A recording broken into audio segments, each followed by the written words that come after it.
Assalamualaikum warahmatullahi wabarakatuh. Bertemu lagi dengan saya Grafika di sistem operasi. Kali ini kita akan mencoba salah satu kode contoh di chapter 3 proses dari buku OSC edisi 10 Silver Shard. Jadi kita langsung saja lihat di kodenya. Jadi kodenya adalah di slide halaman berapa nih? Slide halaman 23. Jadi tentu teman-teman udah membaca dan melihat video-video sebelumnya tentang proses thread, proses creation, termination, kemudian PID, PPID mungkin, dan child, dan juga parent. Jadi kita akan coba apa sih luaran dari program ini ya. Jadi program ini misalnya kita langsung saja coba. Oke, di sini ada include, standar I/O dan lain sebagainya. Kemudian ada main, kemudian ada test fork. Setelah itu ada PID disimpan dalam PID tipe datanya. Kemudian ada fork a child process. Jadi ada proses fork dipanggil fork, kemudian akan dimasukkan ke dalam PID. Nah, ketika dipanggil maka akan terjadi pembuatan proses baru, proses child dari parentnya, di mana child itu akan mengeksekusi kode yang sama dari si parent. Jadi kode di bawah ini dari if sampai selanjutnya itu akan dieksekusi oleh dua proses, yaitu proses parent dan juga childnya. Nah, di sini PID fork akan dimasukkan ke dalam PID return dari fork. Untuk di child sendiri, PID return value dari fork yang dimasukkan ke dalam PID akan menghasilkan return value adalah 0 untuk child. Kemudian untuk parent adalah PID dari childnya, jadi lebih dari 0.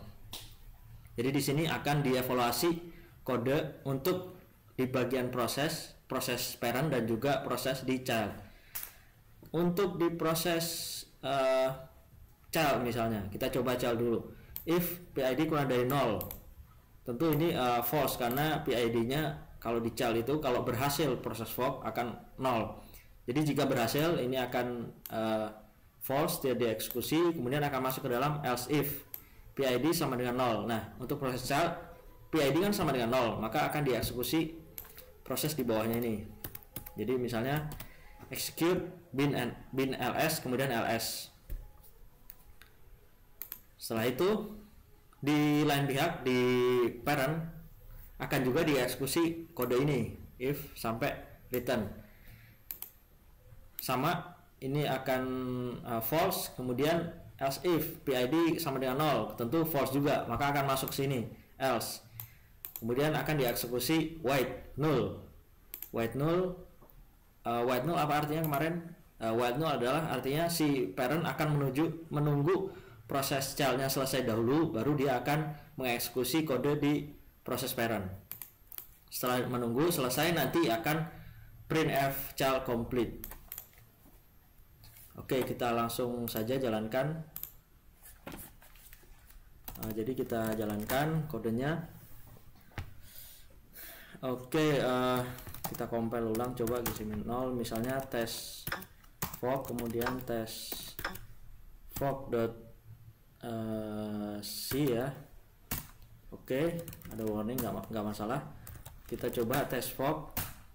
Nah, dia akan print test fork, printf test fork, kemudian dia akan mengeksekusi childnya terlebih dahulu, akan dieksekusi bin ls. Ls itu akan melihat isi folder tersebut, maka isinya adalah test fork sama test fork.c.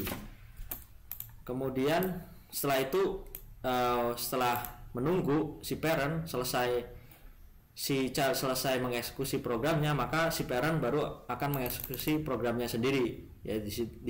Pada kasus ini akan mengeprint child complete. Oke, jelas ya.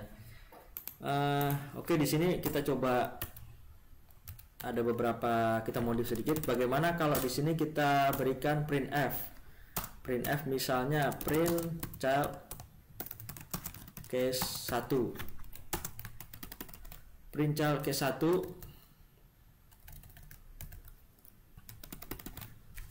kemudian kita compile.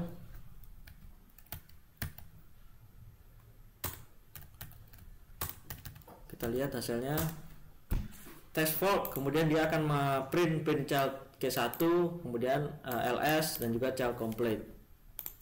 Bagaimana jika kita letakkan print child case 2 di sini?